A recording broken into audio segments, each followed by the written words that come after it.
Hello! So today's video is going to be veggie broth in the slow cooker, and I'm going to transform the veggie broth into two forms: broth, which will freeze, and bouillon powder, which will be dehydrated vegetables ground up into a powder that you can then add to your rice, to your stews. I really hope you enjoy this video, and let's get to it.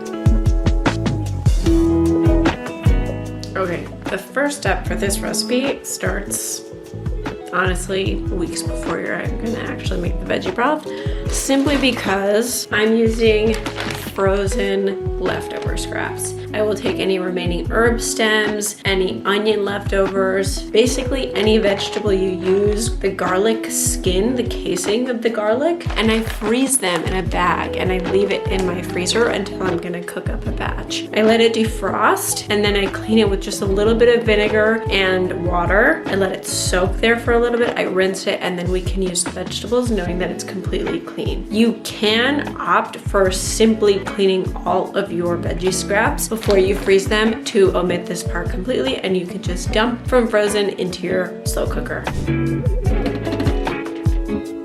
Add all of those veggies in addition to 6 to 8 cups of water. Just a quick explanation of all of the ingredients that go in the veggie broth. First and foremost are principal spices. So we'll be adding rosemary, thyme, parsley, all dried, ground but not pulverized. They will be still kind of intact. A tablespoon's worth of each, and I like to add 12 whole black pepper kernels. So those are the main spices I like to add. I also enjoy bay leaf. 1 to 2 is perfect. And for major umami, I like to add 1 tablespoon's worth of tomato paste. I get the big cans, the 14-ounce cans of tomato paste, and I freeze them into individual little cubes. There's going to be some nutritional yeast on there, but that's okay. 2 to 3 tablespoons of nutritional yeast. It's a really nice flavor, cheesy flavor, and really umami in the veggie broth. Salted to taste, I prefer to add about 2 tablespoons worth of salt. This is actually on the lower end. Most store-bought vegetable broth has a lot more sodium. This is completely optional, but I do like salt in mine, so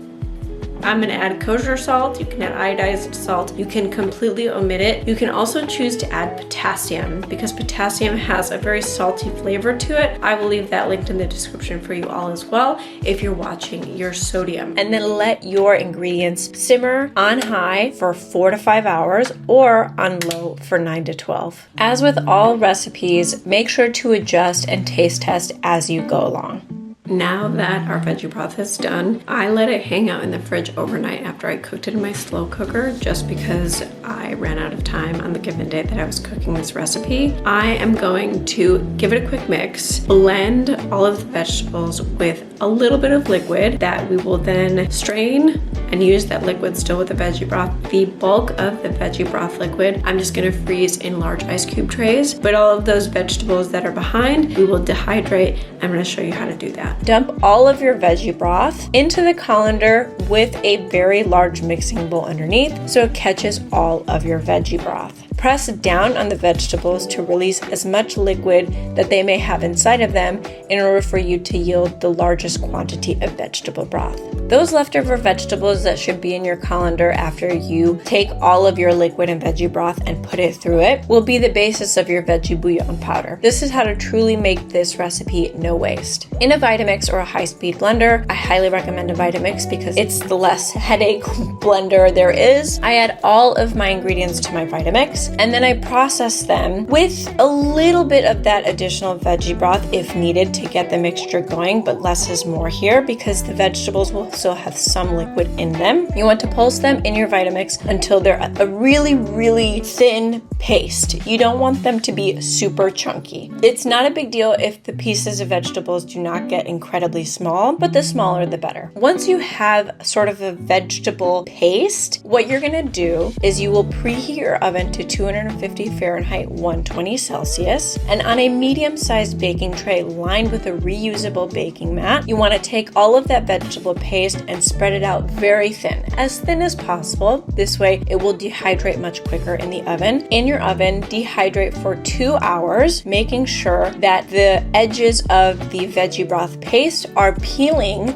off of the mat by the end of your baking time. You can also choose to dehydrate this in a dehydrator. I have left one of my favorite dehydrators in the description if you're interested in getting your own. I recommend one that's really big and has lots of space because you can use it to dehydrate a ton of vegetables or fruits. Once your dehydrated vegetable paste has completely cooled, you want to cut it up and then add it to your Vitamix and blend on high for about 2 minutes until it becomes a powder. Be careful not to breathe this powder in.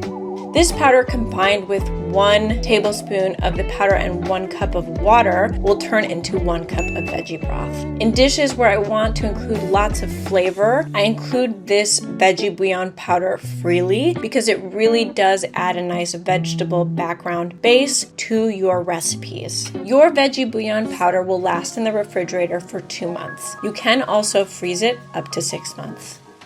It's so important and really a good hack to make your own veggie bouillon powder because a lot of the veggie bouillons that they sell at the store are filled with things like maltodextrin, dextrose, which are artificial sweeteners and have been proven to be not that great for your gut health. So by just dehydrating all of our vegetables and grinding them up in addition to the spices, you will save money and you will not have any of those nasty additives by making it at home, and it'll just be overall healthier and to your liking and health preferences.